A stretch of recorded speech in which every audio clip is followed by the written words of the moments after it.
Section 2. I is for an independent attitude. Debbie Fields once said, "The important thing is not being afraid to take a chance. Remember, the greatest failure is to not try. Once you find something you love to do, be the best at doing it." Thinking outside of the box is what entrepreneurs do. This section about independent attitude is where you will learn to focus on how to think proactively, as well as outside the box about problems that will come when you quit your job. Every employer attracts and retains employees by paying them an hourly wage. If you think about it, every company you could ever work for wants to pay you the least amount of money they can, while keeping you working for them. If the company you work for paid you any less than you're making now, you'd quit. If they paid you any more, the company would be wasting money, and companies never want to waste money. This type of logic applies to your benefits as an employee as well, and benefits are insurance, vacation leave, 401k matching, etc. Just because we're all taught that we need a job for the benefits doesn't mean that we should actually keep with that teaching. Things like health insurance, 401k, dental insurance, social security payments are all items that can be accomplished without a job. Likewise, thinking independently and having an attitude that you can make it on your own will help you answer all the problems that will arise as you quit your job.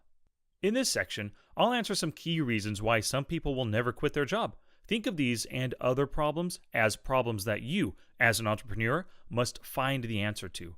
Necessity is the mother of invention, and it's necessary that you consider these and many other potential issues that may arise. Health insurance, retirement, vacation, and sick time, and other benefits are all questions you will have to answer for yourself. I've already answered them for myself and share with you my thinking as a means to get you started. For Section 2, I stands for an independent attitude. This section is to help you to have an independent attitude so you can answer all these questions and more on your own. Remember, the key to being successfully unemployed is having your independence, not being dependent on someone for a job. Chapter 8, Lesson 5, Finding the Right Time to Quit Your Job. Seth Godin once said, "Successful people are the ones who are breaking the rules." The murky, brown water drained quickly from the 75-gallon reservoir into the city sewer system.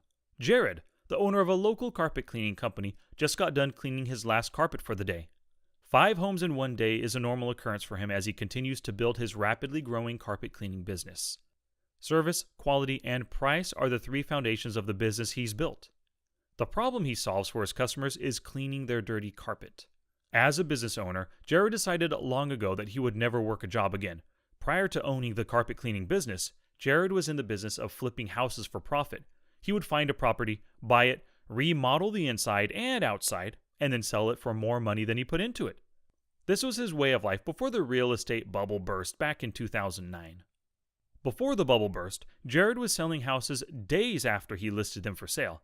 Afterwards, homes were taking months to sell, and only after reducing the price many times in order to get buyers interested.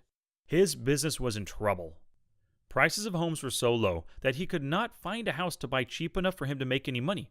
If Jared wasn't an entrepreneur and committed to never working for someone again, he would have gotten a job. Instead, Jared found a way to solve his problem by providing a service for others that solves theirs. He noticed that the tile in his kitchen was dirty and needed cleaning. He got a quote from a carpet company to come clean the tile, and was amazed at how expensive the quote was. Since money was tight, he looked up on the internet how to clean it himself. That's when he got the idea for his new business. He'd never cleaned carpets before, but he knew that he could figure it out. After working hard to come up with the money, he bought a $1,000 carpet cleaning system that he used out of his beat-up truck. Job after job, he worked hard to save enough money to buy a carpet cleaning van with a 75-gallon carpet cleaning system contained within. Now, years later, Jared is still working hard at building his business while never having to get a job again. He normally charges $99 for 3 rooms and a hallway as a special. In one day, he can do between 4 to 6 homes, which would even add more rooms and areas to increase his price. That would be $400 to $600 a day before his expenses, and that doesn't even account for his ability to upsell his services. Even without a proven business, Jared never took a job to earn his income. Being an entrepreneur, he found a problem and figured out a way to solve it. Quit when your job is costing you money. If you're like Jared and never began working a job and immediately became an entrepreneur, or like me working years before you quit, finding the right time to go it alone and solely rely on yourself as an entrepreneur is a tricky thing. But what it all comes down to is the level of risk you're willing to expose yourself to and how quickly you can think like an entrepreneur and solve the problem of not having income to support you and your family. Your situation will be totally different than everyone else because your life is different and your level of risk is different. I knew that the time had come to quit my job when it was costing me money to work for someone else rather than myself. Even though I was earning $5,000 a month from my job, I knew that once I quit my job, I would have the ability to make much more money. The types of businesses I create are based on the principle of passive income. This type of income is money that comes in whether I work or not. In contrast, Jared's carpet cleaning business is active income. He goes to someone's house and cleans their carpet and he gets paid.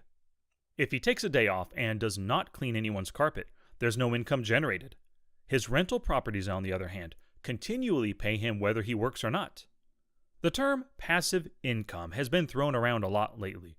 People use it for things like multi-level marketing, starting a sole proprietor business, and investing in the appreciation of stocks. The problem with these is that they're not passive. For something to be considered truly passive income, it has to fit the definition of both passive and income. Passive income is a shift from getting paid hourly to getting paid continuously.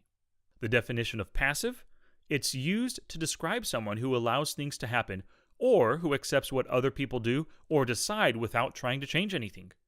And the definition of income: money that is earned from work, investments, businesses, etc.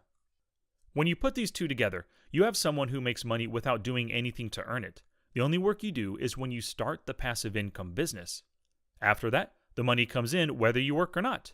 I wrote extensively about this in my second book called How to Quit Your Job with Passive Income: The Ultimate Beginner's Guide to Wealth and Riches, with 12 proven businesses you can start today. In that book, I show you how you can work one time and continually be paid month after month.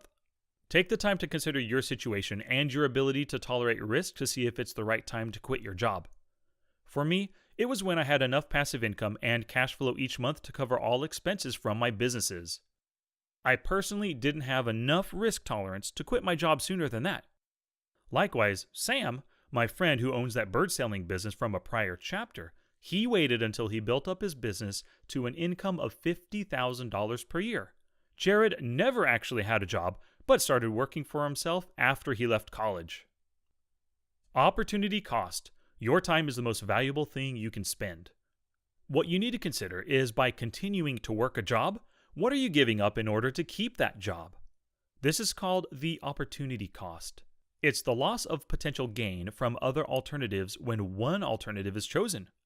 By working a 40-hour job, you're giving your employer 40 hours of your life every week that you could be using to do something else that makes you even more money. Think of it this way. If you have a job where you work 40 hours a week earning $25 an hour, you may be passing up another job where you can make $30 an hour.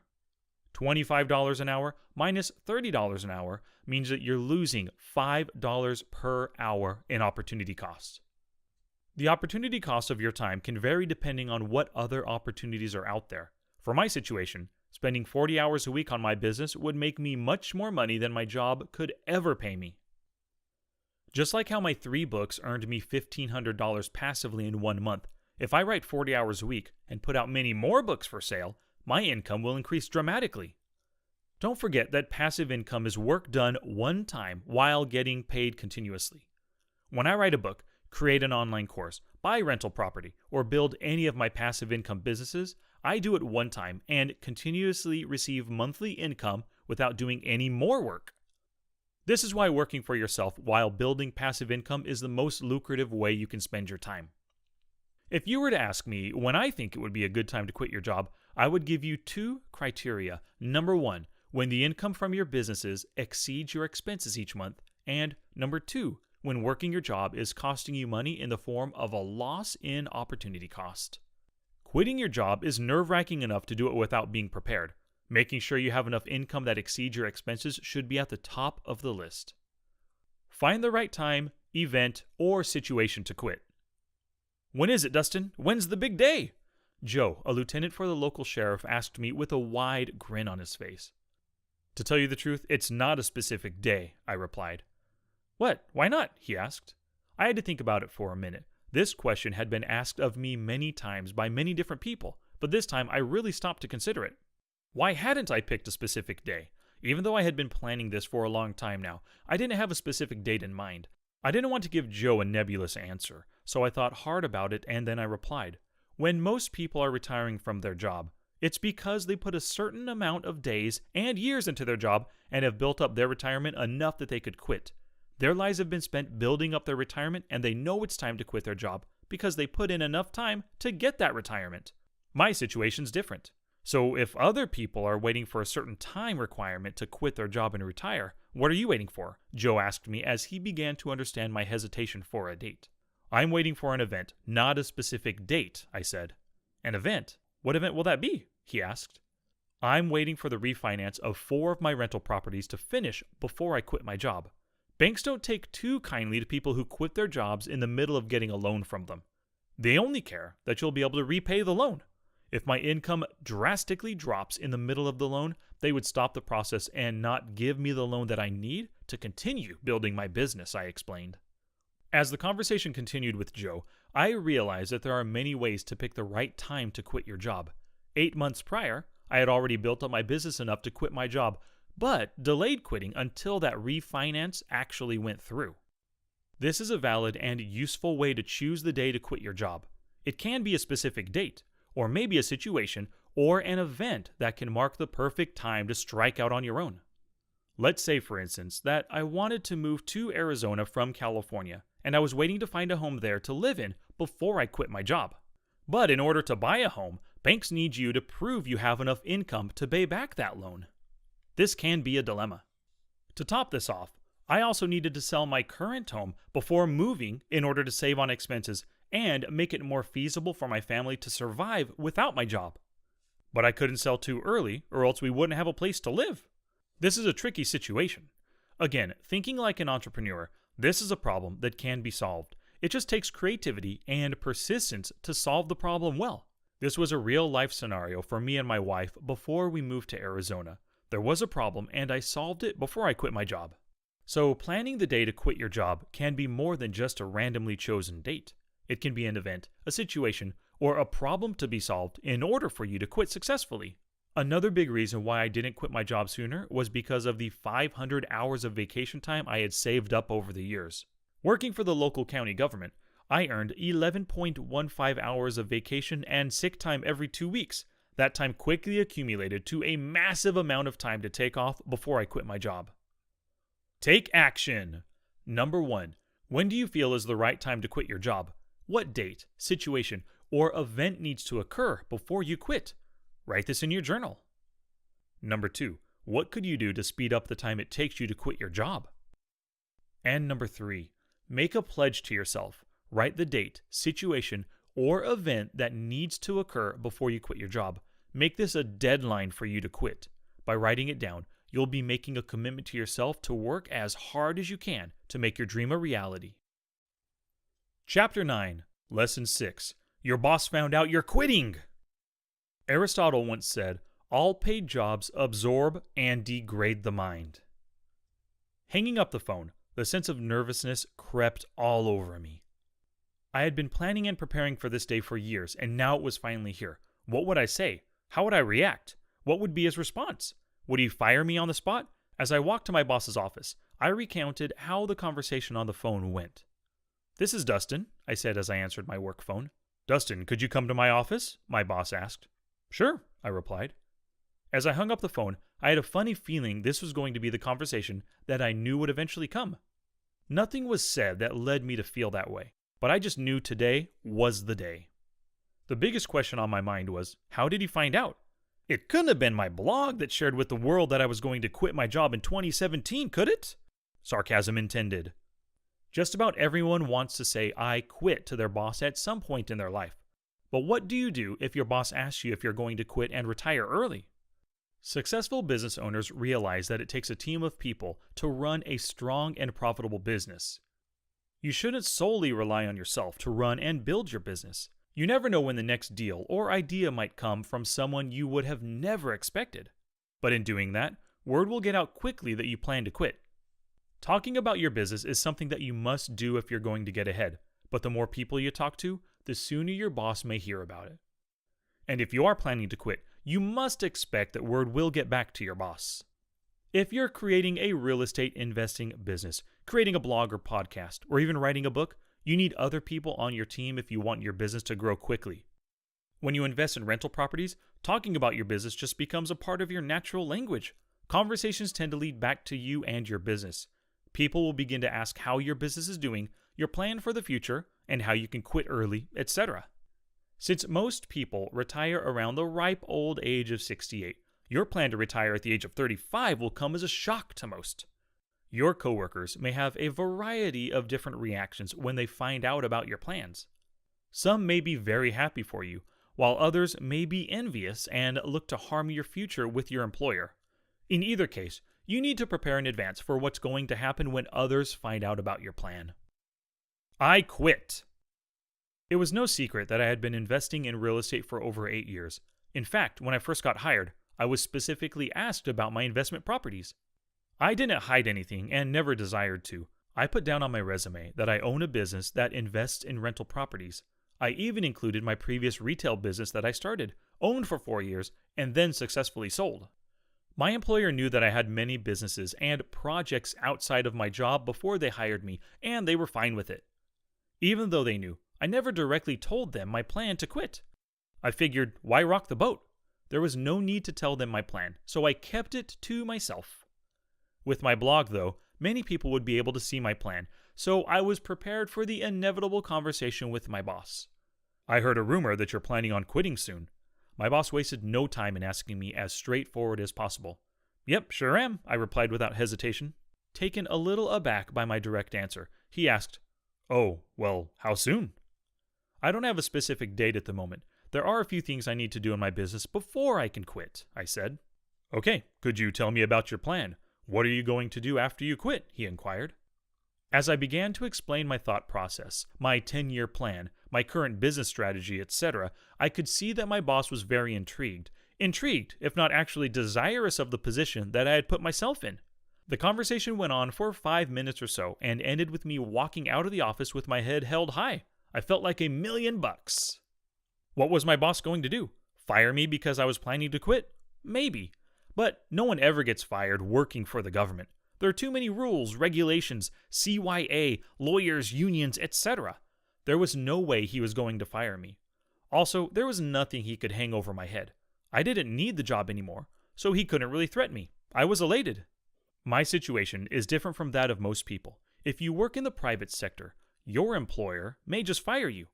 Most states are at-will employment. This means your employer can hire or fire for any or no reason, as long as it's not discrimination.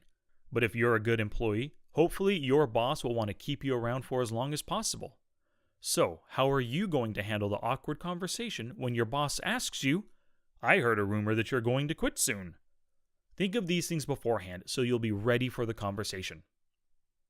Decide what you're going to say in advance. Before you get to that conversation with your boss, know what you're going to say. The last thing you want to do is go into this conversation making things up.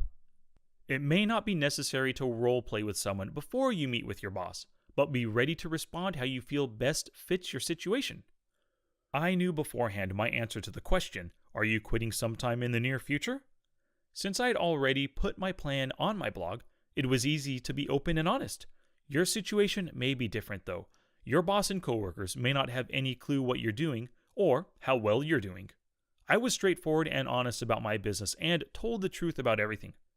I personally believe there's no reason to lie, even if my boss might fire me. Analyze your current employment. There are 2 things you need to look at when you analyze your employment. Number 1, your job. Number 2, your boss. Each job is different, and each boss will have a different reaction to your plan to quit your job. Let's start with what type of job you have and what company you work for. The public sector. There are generally 2 different types of jobs you can have, private sector and public sector. If you work in the public sector, local, state, and federal government jobs, then you shouldn't have anything to worry about. It's as if the public sector jobs are a protected class. The government doesn't like to fire people because they don't want to get sued. I worked in the public sector for over 14 years and have seen many people who should be fired for incompetence, inability to perform, or even subordination. Rather than being fired, they continue to work year after year until they retire in their 60s. Some would even sleep at their desk, purposely, and not be fired. There are many employees in the public sector that I would never hire for any of my businesses. Even more so, they would never keep a job in the private sector because they would be fired.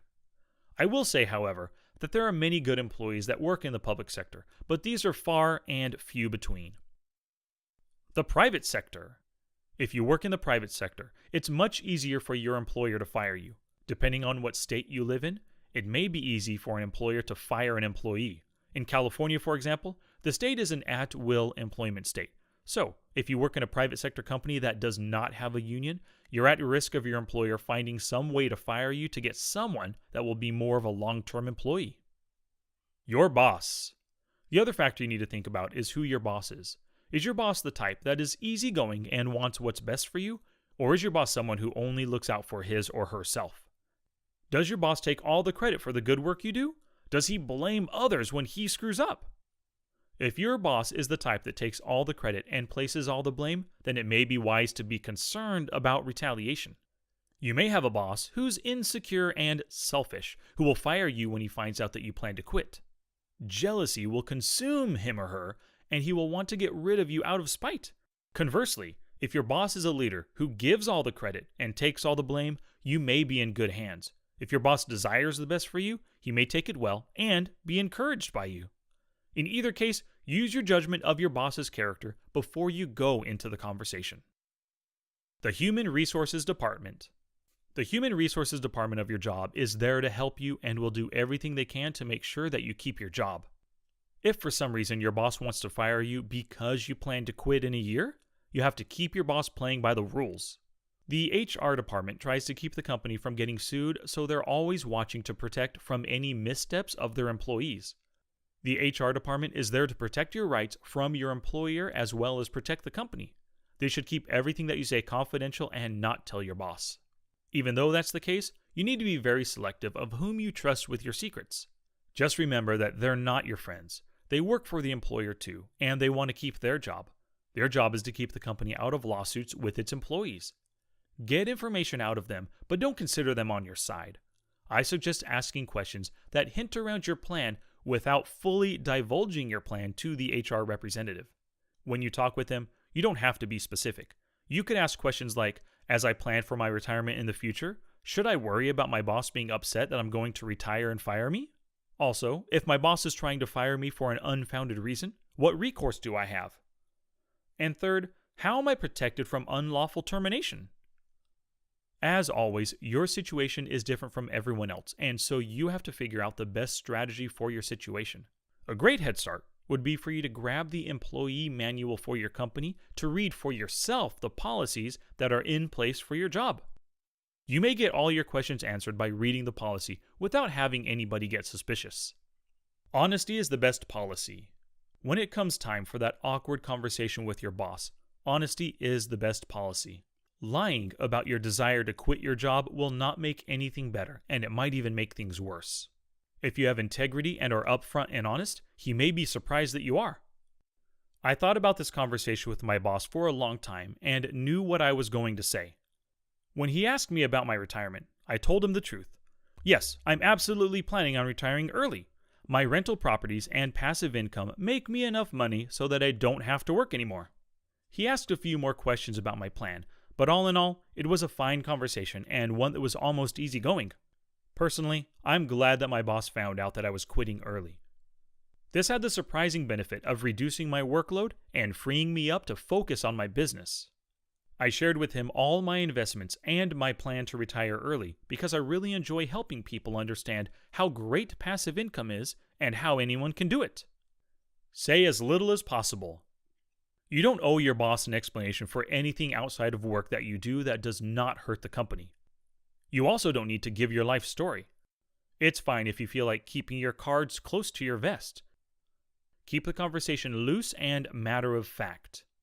The conversation could go like this. The boss says, "So, there's a rumor that you plan to quit sometime soon." And your response, "Yeah." The boss says, "Can you tell me when so I don't get taken off guard?" You say, "Sure, within a year or two. How much notice would you want me to give?" The boss says, "A couple months would be great." And you say, "No problem. Bye." It's up to you how much you want to share about your plans. It's your life, and you're free to make your decisions the way you want. Be ready for retaliation. What if you have a boss that's vindictive and resentful of your success? There are plenty of horrible bosses out there that only care about themselves and use people for their own benefit. If your boss is this type of human being, then you need to be ready for him to do everything he can to fire you before you have a chance to quit your job. First thing is to keep it a secret for as long as you can. Take it from me that creating a blog, writing a book, and telling people that you're going to quit your job in 6 months is not the best way to keep a secret. Even though it's hard to not talk about all the great things that are going on, do your best to keep those things only to those that are closest to you. That will hold your secret. Only share with people that are outside of your normal community of friends and coworkers to build your business. Set your date and stick to it. You have no obligation to stay at your job any longer than you desire. You may have a job where your boss believes he really needs you to keep the business running. If that were the case, then he should pay you more. No matter how much your boss wants you to stay working there for the next 20 years, you need to resist. Personally, I would only continue working if I received 2 things. Number 1, the job on my terms. I could make my own schedule, come and go as I please, and make sure my work gets done better than if I were working there 40 or more hours per week. And number 2, if I got paid for what I believe I'm worth, not what my employer believes I'm worth. You should get paid for the value you bring, not the hours you put in. Your life belongs to you, and it should not revolve around your job.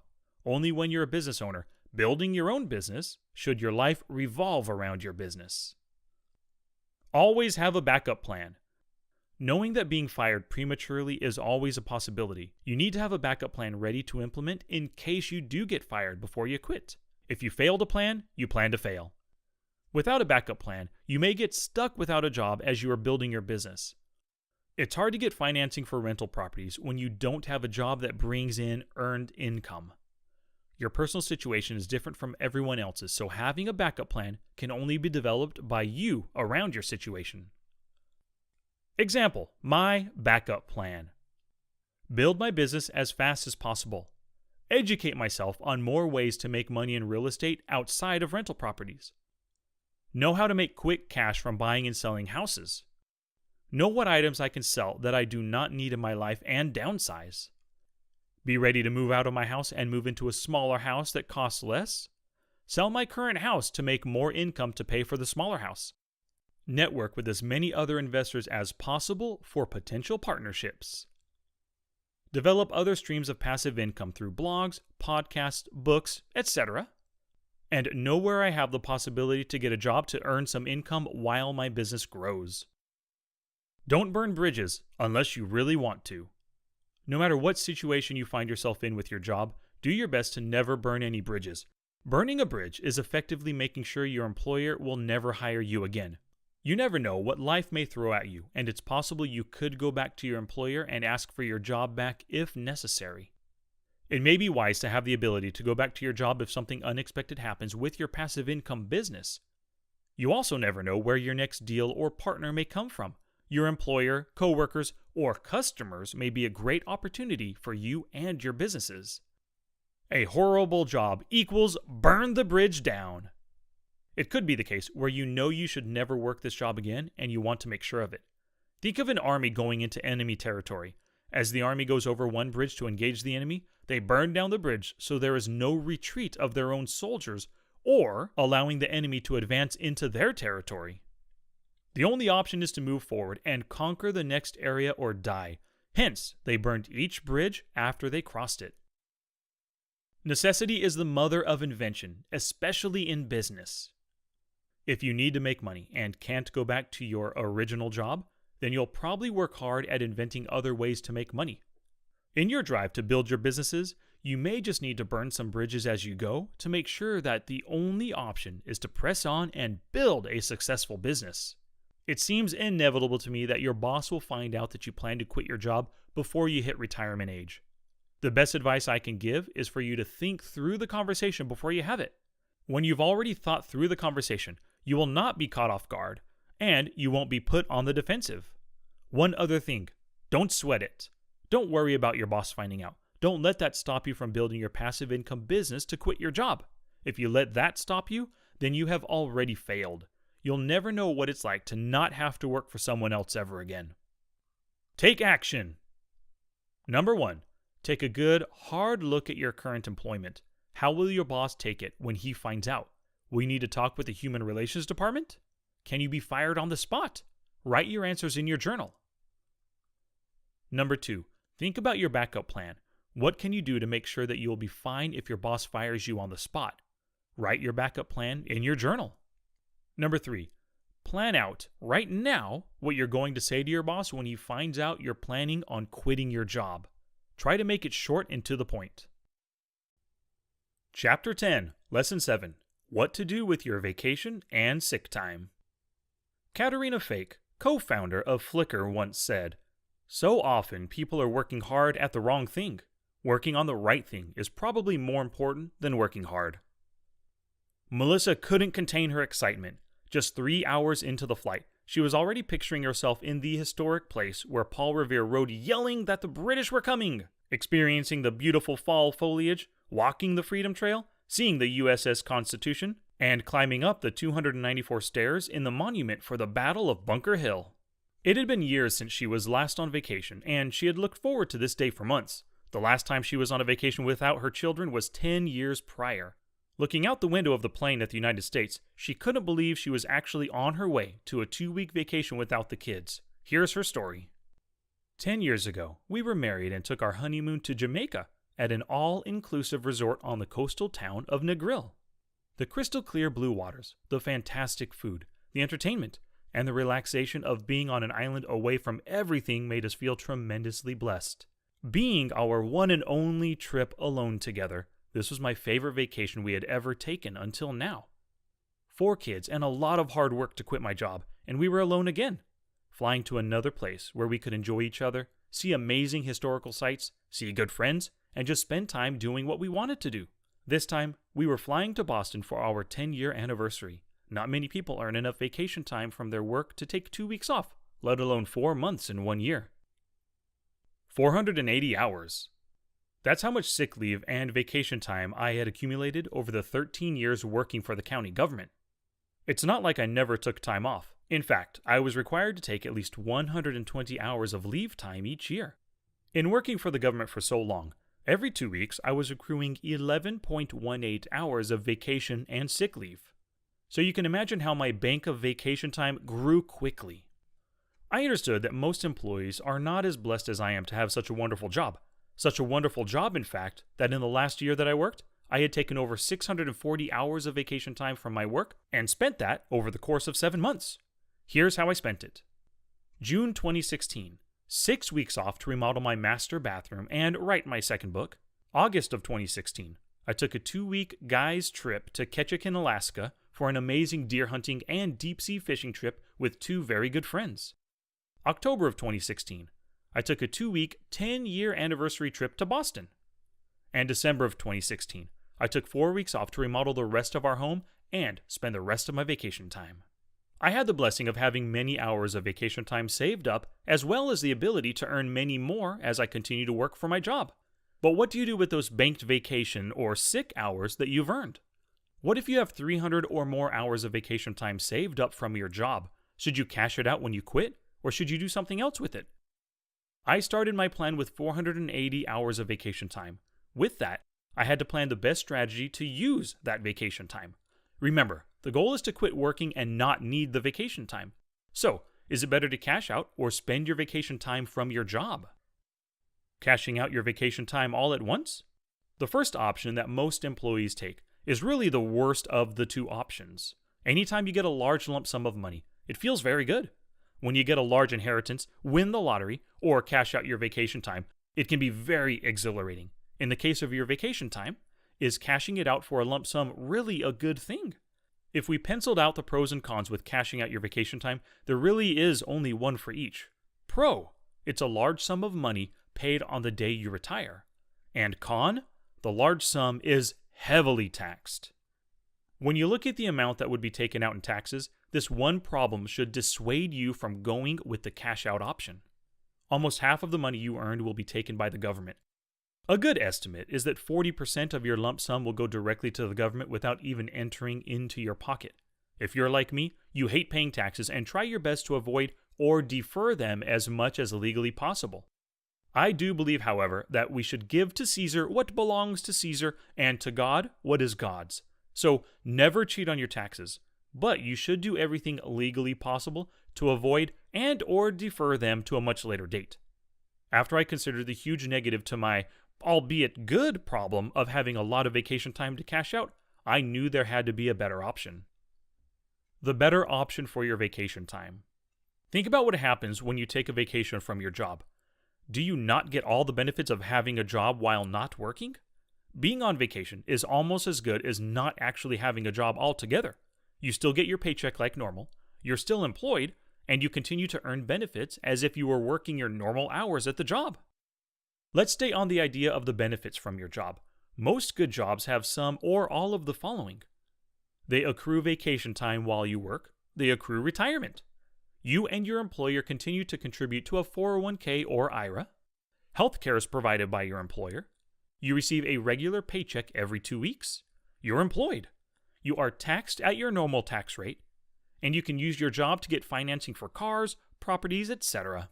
Wouldn't it be nice to still be employed, get paid your normal salary, still get your health insurance, contribute to your retirement, and earn more vacation time, all while you've already quit working? Yes, that would be amazing.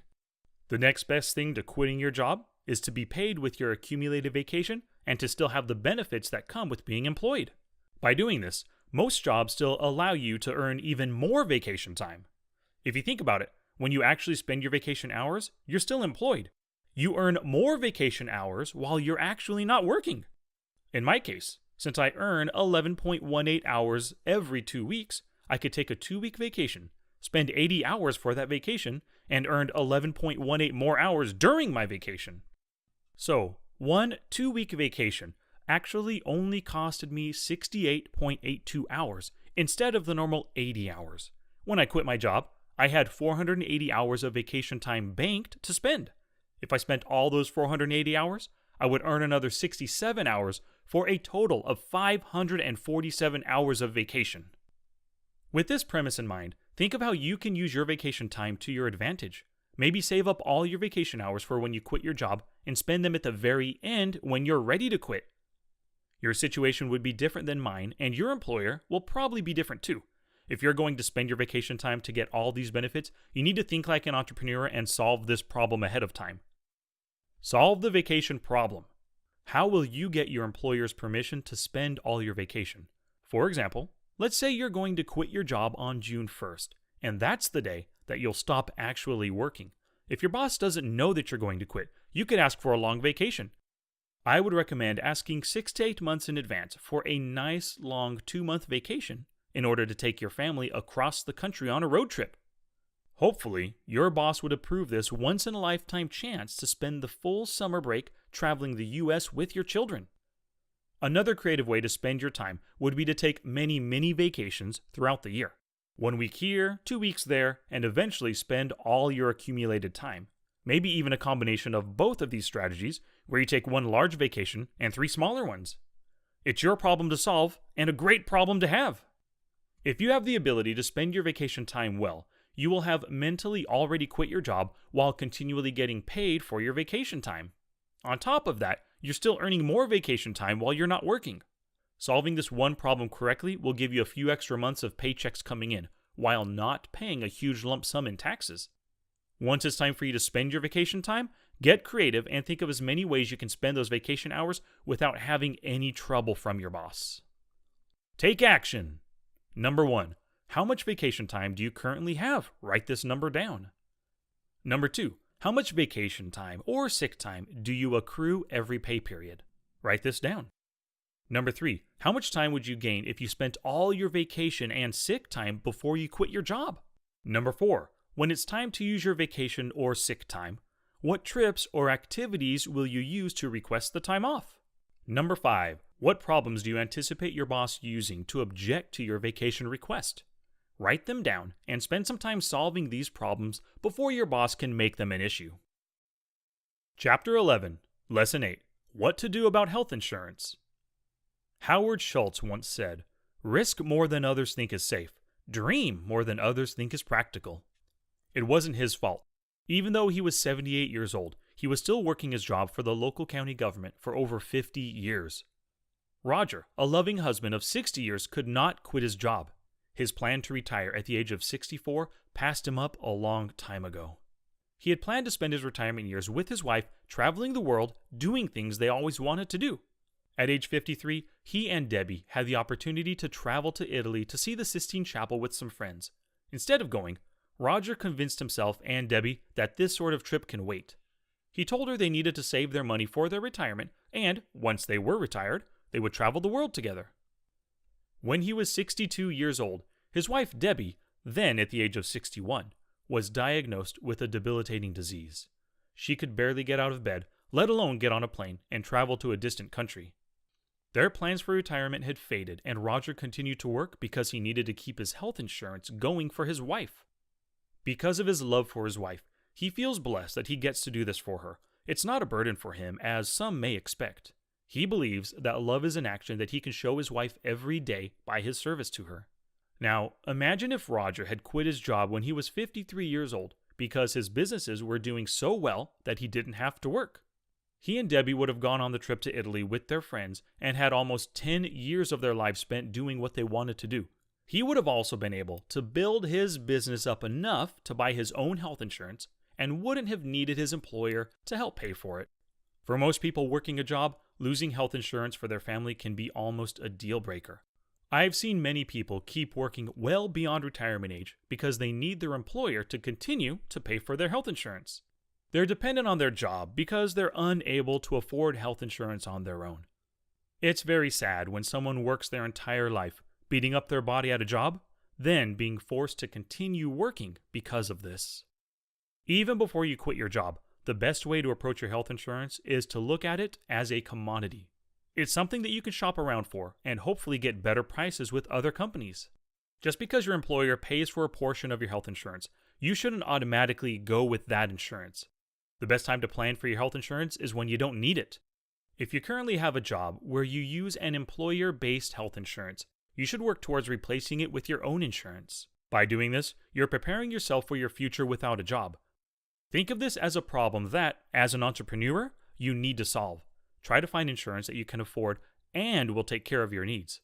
It may very well be that you're overpaying for your employer-based health insurance, and you could be saving lots of money by finding it on your own. At the last job I ever had, my employer paid for a portion of my health insurance. It was decent insurance, but for my family of 6, our health insurance costs got up to $1,000 a month before I quit. That's a lot of money, considering we were a young family and almost never go to the doctor. Even if I just stopped my insurance altogether and didn't get any coverage, I would save $12,000 a year in costs, while saving that money for future medical expenses. 3 years before I quit my job, I got fed up with my employer-based health insurance being so expensive. $12,000 a year was a lot of money, and I figured there had to be a way to find something that would replace it. So I started looking for health insurance outside of my job to compare the type of coverage and the costs associated with them. In my search, I believed that I should at least get my health insurance costs cut in half by finding my own. All the health insurance companies were fighting for my business. I received many quotes from different companies and also looked to other types of health coverage. They were all comparable and were relatively the same price. Most were at least $300 cheaper than my current health insurance, so I believed I was on the right track. After going through all of the big names in the business to find which were good and had better rates for me, I found a company that fit my needs. A great solution to the health insurance problem. I approached this problem from all angles: price, coverage, deductibles, premiums, reliability, etc. If you boil it all down, there are only 2 things you need to know about a potential insurance company. Number 1, how much money will come out of your pocket? And number 2, will the insurance company pay your medical bills when you need them to? Once I saw the problem in its simplest form, I was able to open my mind to other possibilities. There was no reason why I had to use the big name companies anymore. My employers required me to use them because that's who they were contracted with. I, on the other hand, had no loyalties to any of these companies.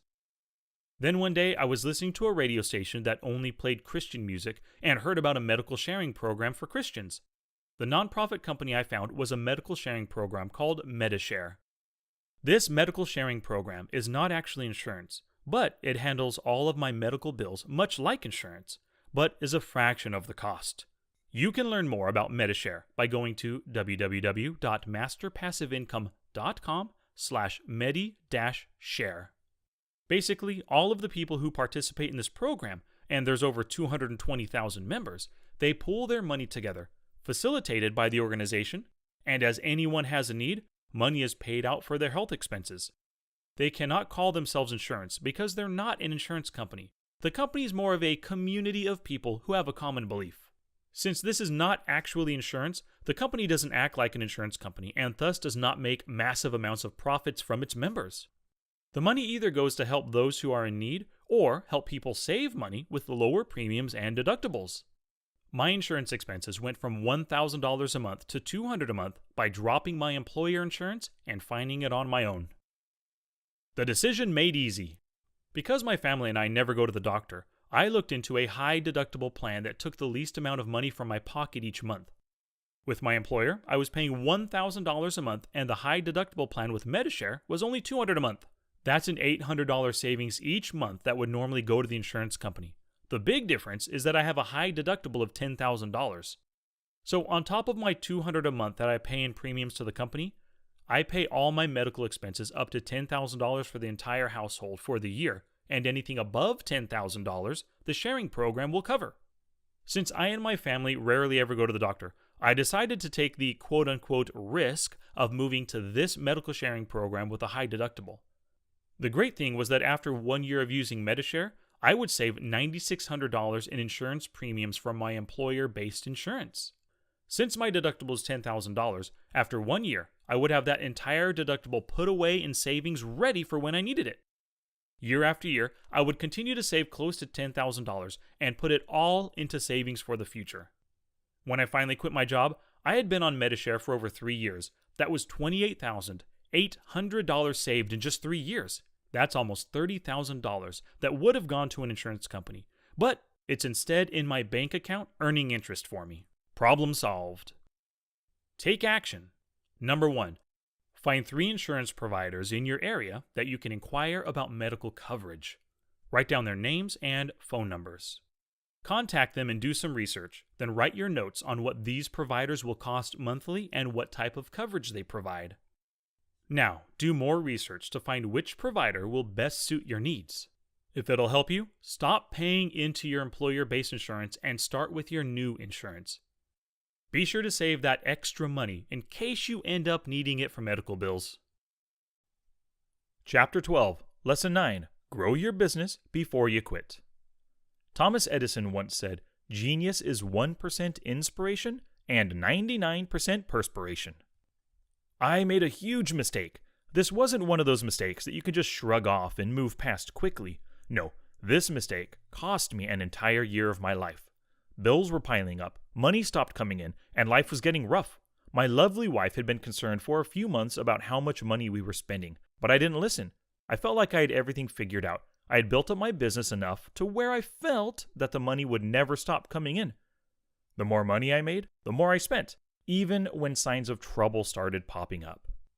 I was taking expensive trips to private beach houses on the Pacific Ocean, buying awesome man-sized toys, lavish ski vacations, trips to Disneyland, taking the family on an amazing Hawaii vacation for 2 weeks, and even buying fantastic things like firearms, tools for my workshop, and many other fun, but not so necessary things. It seemed as though my businesses were going down fast and I was the one that caused it. This mistake could have been prevented, but it added an entire year onto my plan to quit my job with passive income. I could have quit my job 1 year earlier than I did, but I took my eyes off the prize and became complacent. At year 7 of my 10-year plan, the passive income was rolling in, so well in fact, that I started to spend my passive income rather than invest it back into my business. Feeling like I had enough money and it would never stop coming in, I'd buy things I didn't need and spend most of that year's profits. Don't get me wrong, spending all that money was fun and enjoyable, but it doesn't compare to the fun and enjoyment of actually living a life without a job. I would gladly give back all the things that I purchased and all the things I did with that 1 year's profit in order to get 1 more year back of my life not working for someone else. What woke me up from that complacency was financially hard times. After spending the first 7 months of profits from my businesses, I had 3 months of little to no income from my rental properties and the other businesses. Instead of receiving $6,000 or more a month from one area of the country I invested in, I received a fraction of that amount. Here's how the monthly checks came in the last half of that year. July, I received $5,384. August, $296. September, $384. October, $114. November, $2,167. And December, $4,591. Adding insult to injury, spending much more money than I should have, I had many evictions, non-payments, and repairs needed for my rental properties. My monthly rental property checks went from $6,000 or more in positive cash flow a month to 3 months of negative income since I had mortgages, repairs, and other things that still needed to be paid. Plus, I was spending via credit cards, and the monthly bills came due in the middle of those hard times. It was very difficult those months to pay the entire balance off on the credit cards as I usually do every month. It was tough, but I forced myself to feel the pain of paying everything out of our emergency fund. There was no way I was going to pay any interest, being stupid and borrowing too much money. What I should have done was continue to keep my eye on the prize. My prize was to quit my job the fastest way possible. Spending the profit from my businesses really set me back. Looking back now, I count that entire year almost as a lost year. If I hadn't become complacent but continued to build my business, I would have been able to quit my job in 9 years rather than 10. No matter how strong, profitable, or even big your business becomes, you can never take your eye off the prize of building it bigger, stronger, and more profitable. This lesson has been so ingrained in me that even now, after I quit my job, I'm even more focused on continually building my business and making more money. I never want to fall into that same mistake again where I overspend and under-earn. Build, build, build. Just like that quote from the movie Tommy Boy, your business is either growing or dying. There ain't no third direction. Continue to build and grow your business before you quit your job. Learn from my mistake and do not take your eye off the prize. When you spend the profits from your business on things you don't need, you delay your reward of being freed from a job. The income your business creates must be invested back into the business. This reinvestment accelerates your goal of quitting your job. My original plan was to quit my job in 10 years, and I would have done it in 9 years had I continued to build the business. Now that I've already quit my job, I can tell you that life without a job is so much more amazing than you can even imagine. I thought I knew what it would be like to not have a job because I would take long vacations of 4 weeks or more, but that doesn't even compare. Until you actually quit your job, you will not know what it truly feels like to be free. A vacation from your job is just a taste or a glimpse of the reality. The reality is so much more profound because there's no longer a nagging feeling in the back of your mind that there's something that you should be doing at your job, or that your vacation will end and the drudgery of your job will continue and you'll be right back to where you started. So keep your eye on the prize, learn from my mistake of being complacent to continually build your business every day. The joy of not having a job is absolutely worth it in the end. Take action. Number 1, name 3 ways you can grow your business in the next 12 months. Number 2, what problems do you see that may hinder you from implementing these 3 ideas? And number 3, what destructive habits or actions do you need to remove from your life in order for you to fully grow your business and accomplish your goals? List them in your journal and what you will do to remove them. Chapter 13, Lesson 10. Add another stream of income before you quit. Richard Branson once said, "Business opportunities are like buses. There's always another one coming." "Honey, we just made an extra $1,500 this month," I shouted to my wife with excitement. "How'd we do that?" she asked. "Our 3 books that we've been selling online have been doing terrific," I explained. "And you just quit your job. Praise the Lord," she said.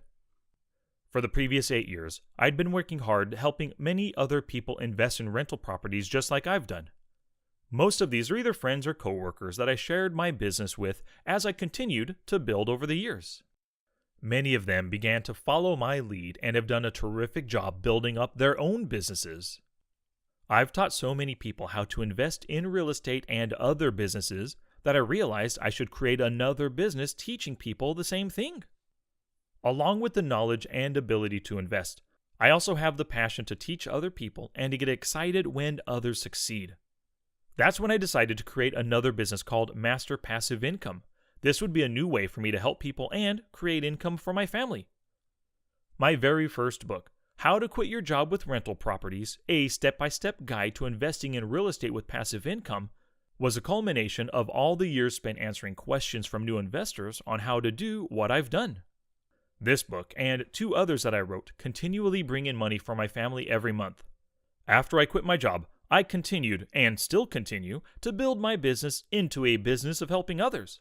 With my rental property business, I only spend roughly 3 hours a month working on the business.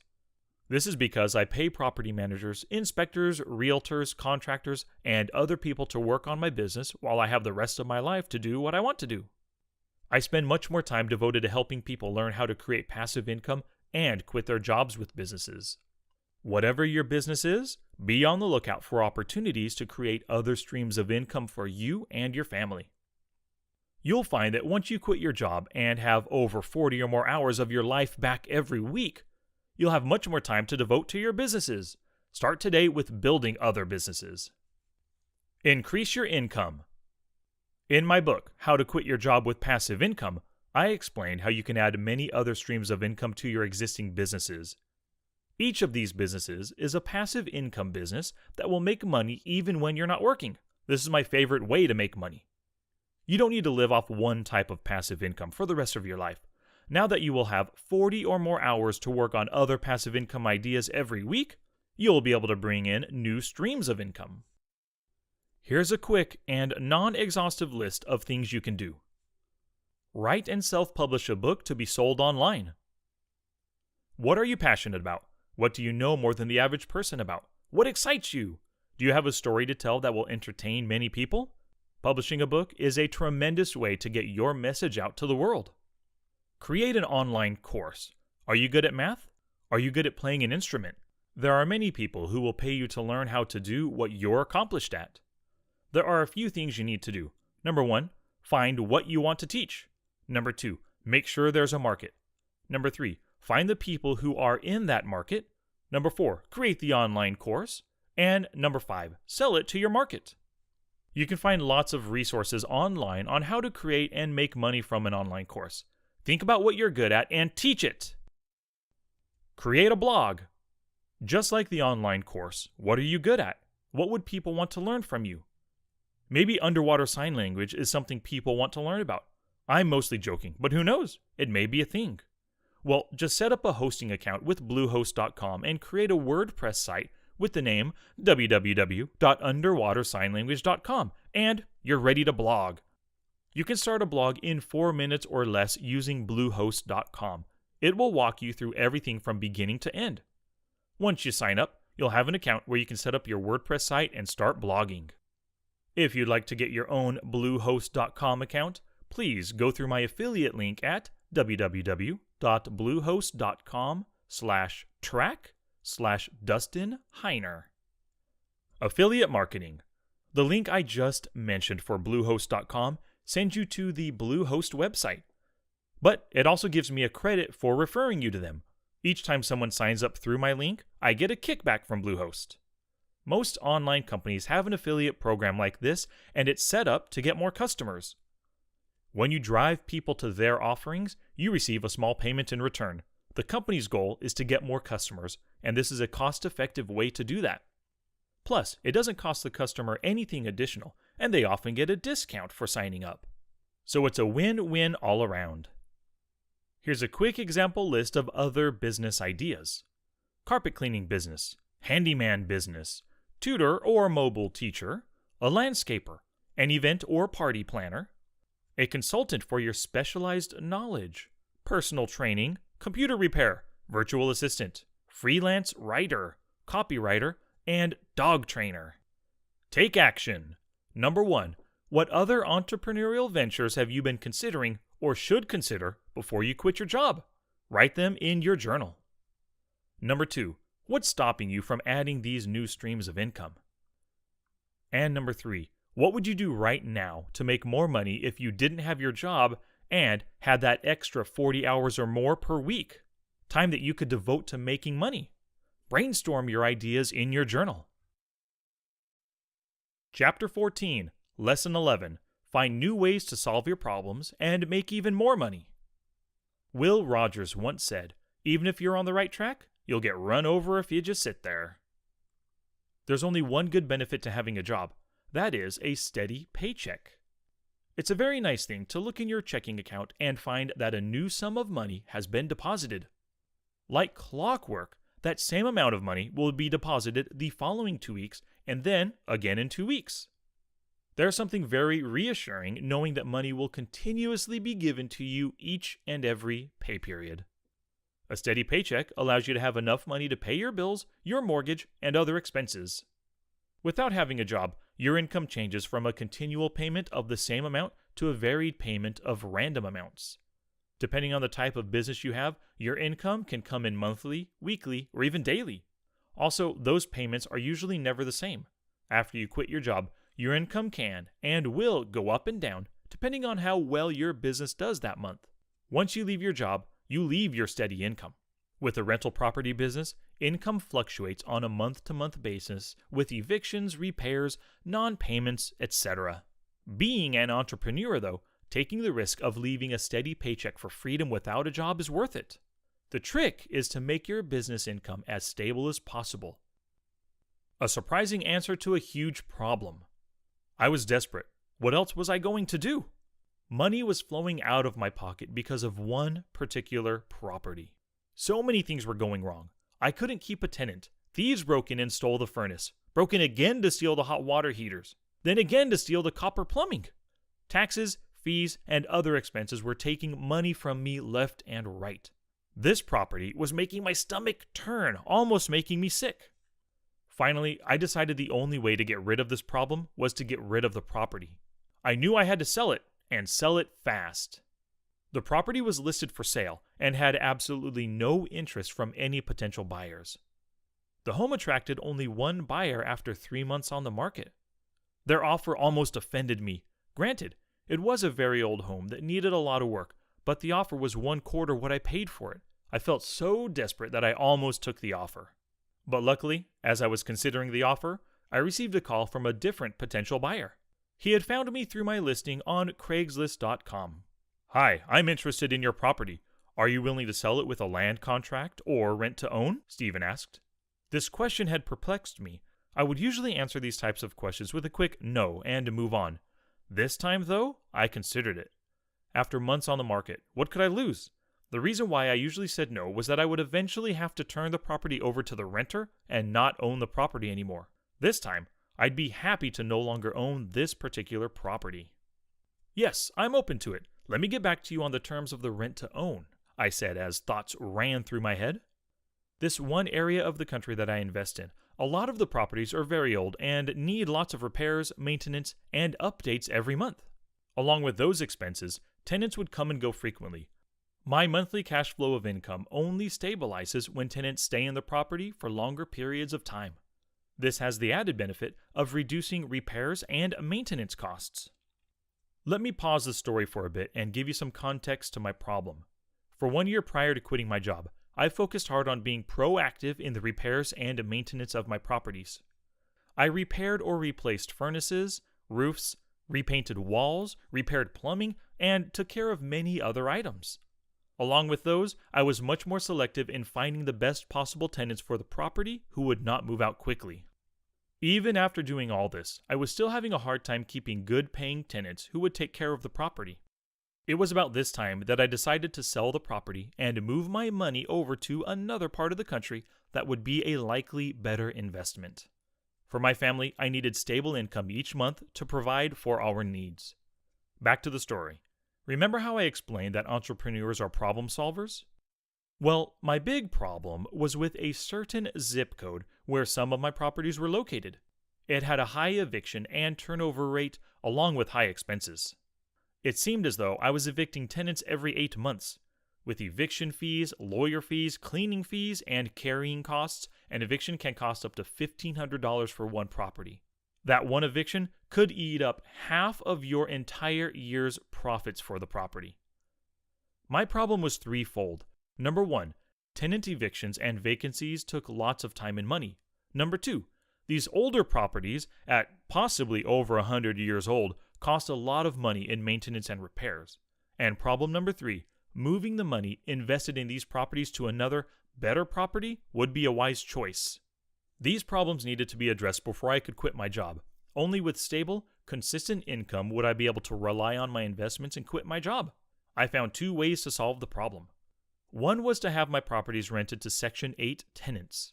This is a government-funded program helping low-income families with a place to live by giving them money for rent each month. There are many hurdles the owner must jump through in order to have a Section 8 property approved by the government. But once you have the necessary repairs done to the property, tenants stay and the money keeps rolling in. I have a number of properties that are Section 8 and they're doing fantastic. Section 8 tenants rarely ever move and the government never misses a payment. This solution helped to solve one of the 3 problems I had regarding high turnover of tenants. There were 2 problems that needed to be addressed as well. For the properties that weren't able to be in the Section 8 program, I found a solution that answered all 3 problems these properties brought. The win-win solution. Business is more than just making money. It's about people. In your business, if you focus on helping people, you create win-win solutions that benefit everyone. Instead of focusing on profits, focus on what you can do for your customers and how you can bring them the best value. The second solution I found actually answered all 3 of my problems. The solution was to create a rent-to-own program.